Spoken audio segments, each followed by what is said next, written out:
Assalamualaikum warahmatullahi wabarakatuh. Selamat pagi anak-anak.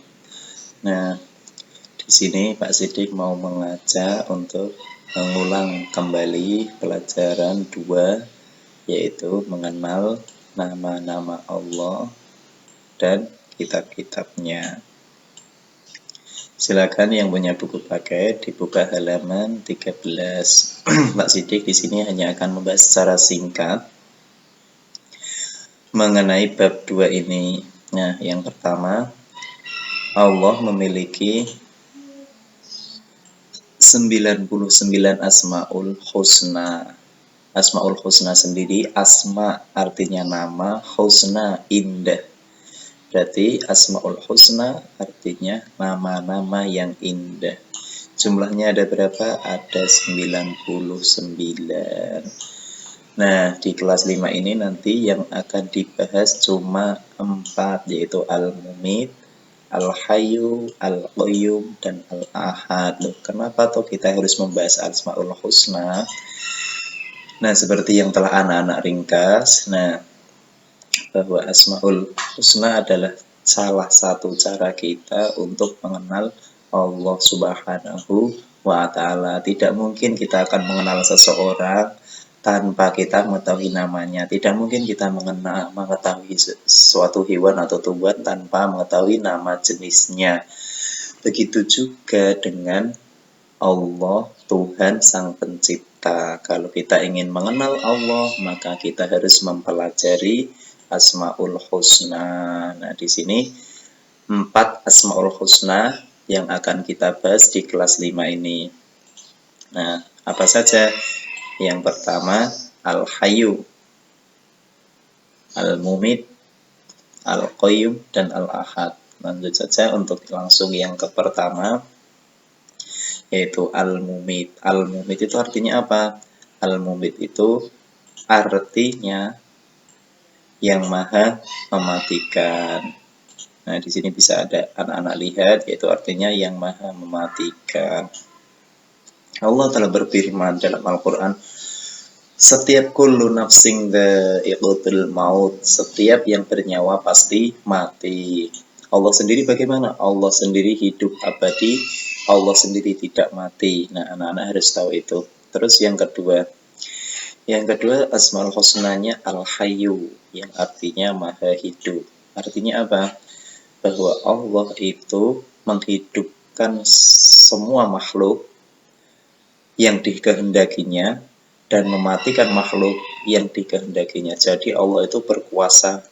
Ada orang yang sakit puluhan tahun masih hidup, ada orang yang kelihatannya sehat-sehat saja tapi besoknya meninggal dunia karena kecelakaan, karena kebakaran, dan sebagainya. Jadi Allah itu maha berkuasa untuk menentukan siapa yang hidup dan siapa yang mati. Itu hak prerogatif, hak khusus Allah. Nah, bagaimana kita sebagai hamba yang taat menghadapi ini semua? Maka kita sebaiknya banyak-banyak berdoa, yaitu yang dicontohkan di sini, ya Allah, berikanlah, ya Allah, ya Hayyu, berikanlah aku kehidupan yang selamat dan bermanfaat.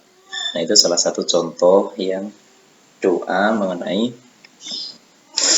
Asmaul Husna ini, menggunakan Asmaul Husna. Terus yang ketiga, yaitu Al-Qayyum. Artinya Allah itu berdiri sendiri. Allah itu memberi makan semua binatang di laut itu sendiri. Bahkan di bumi seisinya ini, Allah, semua makhluk hidup ini Allah sendiri yang memberikan makanan. Tidak ada yang mengatur perputaran galaksi, yang mengatur alam semesta supaya meteor, bumi, planet-planet tidak bertabrakan. Itu Allah sendiri dengan kekuasaannya yang mengatur. Jadi Allah itu tidak pernah bergantung kepada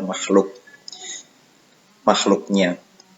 Jadi dari ini kita dapat belajar bahwa tempat satu-satunya bergantung bukanlah manusia, tempat satu-satunya bersandar bukanlah manusia, melainkan hanya Allah Subhanahu wa Ta'ala. Insya Allah kalau kita semua hanya menggantungkan segala sesuatu kepada Allah, kita tidak akan pernah kecewa. Yang terakhir Asmaul Husnanya yaitu Al-Ahad, yang artinya tunggal. Allah itu satu, Seperti yang dikatakan dalam surat Al-Ikhlas, Qul huwallahu ahad, Allah itu satu. Katakanlah wahai Muhammad, ya Allah yang maha satu. Jadi ingat kembali Asmaul Husna kelas 5 itu ada 4 yang wajib dihafal. Pertama Al-Mumit yang mematikan, kedua Al-Hayyu yang maha menghidupkan, ketiga Al-Qayyum yang maha berdiri sendiri, keempat Al-Ahad yang maha satu. Sifat-sifat terpuji sudah kalian sebutkan di buku tulis yang tugas Pak Sidik tanggal 3 September kemarin. Selanjutnya Pak Sidik langsung saja akan mengulang materi tentang ini, yaitu mengenal kitab-kitab Allah. Mengenal kitab-kitab Allah. Kemarin Pak Sidik juga sudah menyuruh anak-anak membaca surat An-Nisa ayat 136.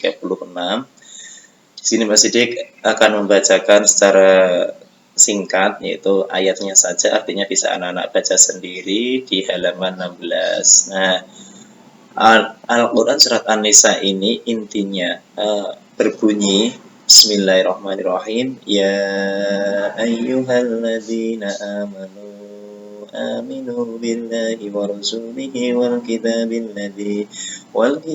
ladzi nazzala ala rasulihi wal kitabil ladzi anzala min ومن يكفر بالله وملائكته وكتبه ورسله واليوم الآخر فقد ضل ضلالا بعيدا.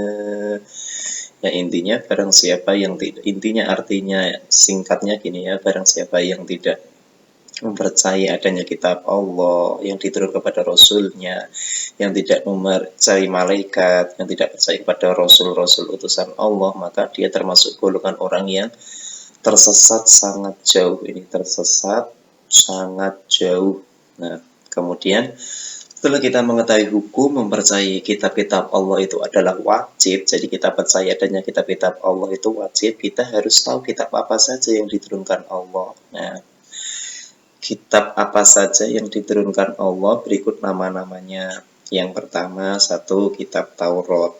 Walaupun ini bukan kitabnya umat Islam, tapi kita wajib tahu dan wajib percaya adanya kitab Taurat. Kitab Taurat sendiri diturunkan kepada Nabi Musa. Tahun berapa? Kurang lebih abad 12 sebelum Masehi. Di daerah mana tahu turunnya? Di daerah Israel dan Mesir. Kitab Taurat menggunakan bahasa apa? Bahasa Ibrani. Jadi bukan bahasa Arab ya. Terus yang kedua kitab Zabur. Zabur sendiri diturunkan kepada Nabi Daud saat Nabi Daud menjadi seorang raja Bani Israel. Tahun berapa turunnya? 10 sebelum Masehi. Yang ketiga kitab Injil. Kitab Injil turunkan kepada Nabi Isa abad 1 Masehi di daerah Yerusalem. Injil berartinya selamat, pelajaran baru dan kabar gembira. Yang terakhir kitab kita semua yaitu kitab Al-Quran. Tentunya sudah tahu kitab Al-Quran diturunkan kepada Nabi Muhammad SAW pada abad 6 Masehi di Makkah, tepatnya ketika Nabi Muhammad sedang kholwat di Gua Hiro atau menyendiri di Gua Hiro. Peristiwa turunnya ayat suci Al-Quran dinamakan Nuzulul Quran. Nah, ayat pertama yang turun ini juga menandakan diangkatnya Nabi Muhammad menjadi seorang Rasul. Pada waktu itu usia Nabi Muhammad 40 tahun. Nah, Al-Quran, perlu anak-anak ketahui, Al-Quran itu terdiri dari 114 surat, terbagi 30 juz. Ada yang mengatakan 6.236 ayat, ada yang mengatakan 6.666 ayat. Jadi diturunkan selama 22 tahun, 2 bulan, 22 hari. Nah, dari mulai Taurat, Zabur, Injil, Al-Quran itu mengajarkan ajaran yang terpuji. Dari 4 kitab tersebut, ajaran yang di dalamnya itu yang pertama ajaran berbuat baik atau ajaran terpuji kepada Sang Pencipta, misal bersyukur, memuji, menyembah dan sebagainya, itu merupakan akhlak terpuji kepada Sang Pencipta. Yang kedua, akhlak terpuji kepada sesama manusia, yaitu menolong, tolong-menolong, saling membantu, saling menyapa, dan saling mengunjungi. Yang ketiga, yaitu ajaran yang ada dalam kitab-kitab Allah itu ajaran berbuat baik kepada hewan, ajaran berbuat baik pada hewan, kepada tumbuhan, yaitu menyirami, memberi makan, dan tidak menyakiti, dan sebagainya. Yang 4, yaitu ajaran terpuji pada diri sendiri, merawat tubuh, kuku dipotong, rambut